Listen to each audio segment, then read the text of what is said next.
leyendo en Génesis capítulo 7, versículos 1 al 7. Una pequeña reflexión. Génesis capítulo 7, versículos 1 al 7. Dice la Biblia: dijo luego Jehová a Noé: entra tú y toda tu casa en el arca, porque a ti he visto justo delante de mí en esta generación. De todo animal limpio tomarás 7 parejas, macho y su hembra, mas de los animales que no son limpios, una pareja, el macho y su hembra. También de las aves de los cielos 7 parejas, macho y hembra, para conservar viva la especie sobre la faz de la tierra. Porque pasados aún 7 días, yo haré llover sobre la tierra 40 días y 40 noches, y raeré sobre la faz de la tierra todo ser viviente que hizo. E hizo Noé conforme a todo lo que le mandó Jehová. Era Noé de 600 años cuando el diluvio de las aguas vino sobre la tierra, y por causa de las aguas del diluvio entró Noé al arca, y con él sus hijos, su mujer y las mujeres de sus hijos. Una invitación para sobrevivir al diluvio o al juicio, como quiera tomarlo.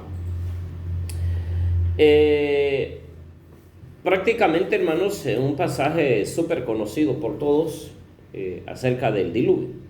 Y a través de la Biblia encontramos invitaciones de Dios hacia el hombre. Y en estas invitaciones se podrían ver como un llamamiento de amor. Dios siempre ha amado al ser humano. Y Dios hace invitaciones a acercarnos a Él, y eso es un llamamiento de amor. El diluvio estaba punto de empezar, y Dios le dice a Noé: entra en el arca tú y toda tu familia. Una tremenda invitación. Creo que es la primera invitación que se hace ahí en la Biblia. Ya Dios había determinado que iba a destruir a todo ser humano y a todo ser viviente por causa de la maldad, una maldad terrible que había. Entonces veamos algunos aspectos acerca de esta invitación o acerca de este tema. Y que la maldad de la gente, de los hombres en el tiempo de Noé era extrema. Eran malvados en sus pensamientos.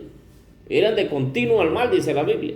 Sus pensamientos, sus designios eran de continuo al mal. Eran totalmente malvados. Gente que se había corrompido. Hoy en día también tenemos, hermanos, caos en todo el mundo. Tanta corrupción que hay a nivel mundial. Y no hablo solo de la corrupción de los gobernantes, de los gobiernos en los diferentes países, sino de la corrupción de todo ser humano, de rechazar a Cristo como su Salvador y de querer vivir desenfrenadamente como si no hubiera Dios. Esta gente era malvada.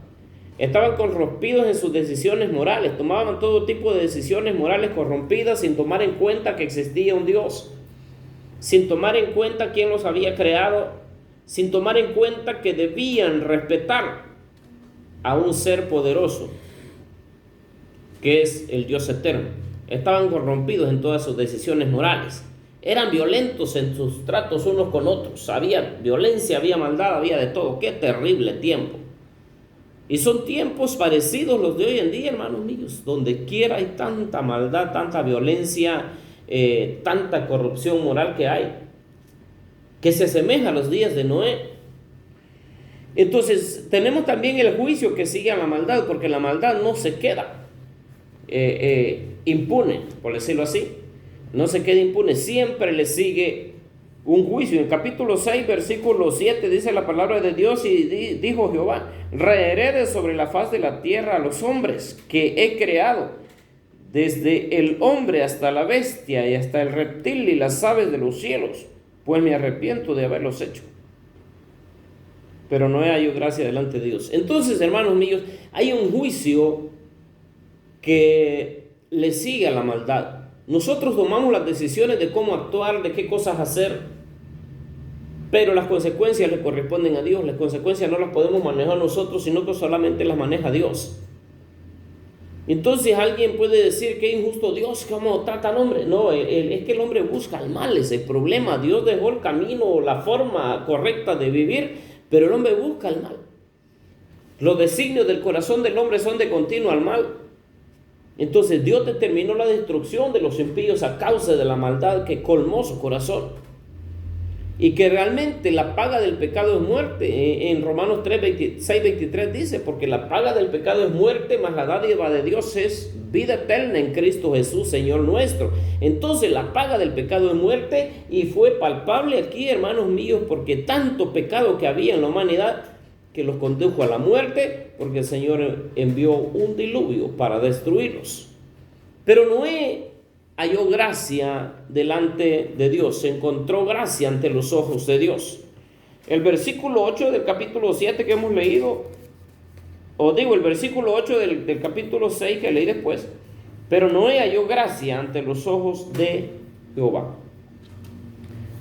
Hermanos míos, cuando hay alguien que trata de vivir en justicia, que trata de vivir de acuerdo a la voluntad de Dios, va a hallar gracia delante de los ojos de Dios. Por mucha maldad que hay en el mundo, Dios lo va a ver diferente. Por mucha corrupción que hay en la humanidad, Dios lo va a ver diferente si usted trata, o si nosotros tratamos de hacer la voluntad de Dios y vivir de acuerdo al corazón de Dios, de acuerdo a como Dios se agrada. A Noé le fue ofrecida la gracia. Le fue ofrecida la gracia a un hombre que se enfrentaba al juicio, porque el juicio era para toda la humanidad. Pero Noé halló gracia delante de los ojos de Dios. El juicio era inminente. El juicio ya no se podía detener porque ya Dios lo había determinado. Entonces, en medio de eso, hubo una familia que halló gracia delante de Dios. Y esa familia se salvó. Hermanos míos, en medio de todo este caos mundial que hay, todo este caos social que hay, caos moral, caos emocional, en todos los aspectos de la vida, hay corrupción, hay maldad. Siempre va a haber gente que trata de agradar a Dios, y esa gente va a hallar gracia delante de Dios. La gracia es el favor inmerecido de parte de Dios. No merecemos la gracia, no merecíamos que Cristo hiciera tanto sacrificio por nosotros, pero nos dio su gracia, que es el favor inmerecido. Y por esta gracia Dios sigue invitando al hombre, así como invitó a Noé lo invitó a entrar al arca con su familia. A nosotros nos invita a mantenernos firmes, luchando hasta el final. Y aquel que no le ha conocido lo invita a entregar su corazón a Él.